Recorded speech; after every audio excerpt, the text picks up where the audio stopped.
یہ جناب جی T road پہ باب اٹک، اور یہ بہت خوبصورت بنایا گیا ہے، اس سے بہت خرچہ ہوا ہے.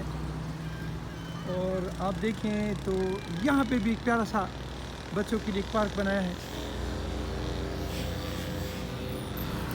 اور اس کے علاوہ اس سائڈ پہ بھی ایک خوبصورت پارک بنایا ہے، یہ والا.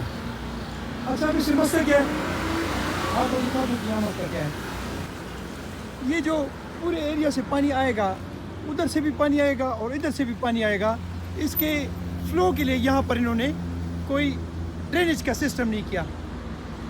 اب یہاں پہ آپ دیکھیں تو یہاں پہ کوئی ڈرینیج کا سسٹم نہیں ہے.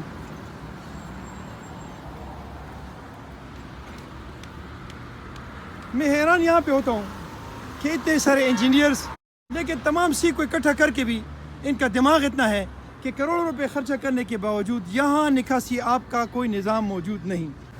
آپ یہاں دیکھیں، کوئی سیوریج کا نظام یہاں پر موجود نہیں. اچھا، اب مزے کی بات یہ ہے کہ وہ جو سائڈ ہے وہ بھی اوپر ہے، اس کا سارے پانی کا فلو بھی اسی سائڈ پہ ہے. وہ جو سائڈ ہے اس کے بھی پانی کا سارا فلو اسی سائڈ پہ ہے. اچھا، وہ جو جی ٹی روڈ پہ جو سائڈ ہے وہ والی، وہ بھی اوپر ہے، اس کا بھی فلو سارا اس جگہ پہ ہے.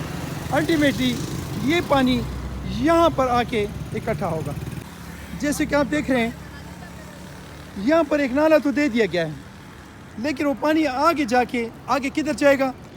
وی ڈونٹ نو اباؤٹ دیٹ.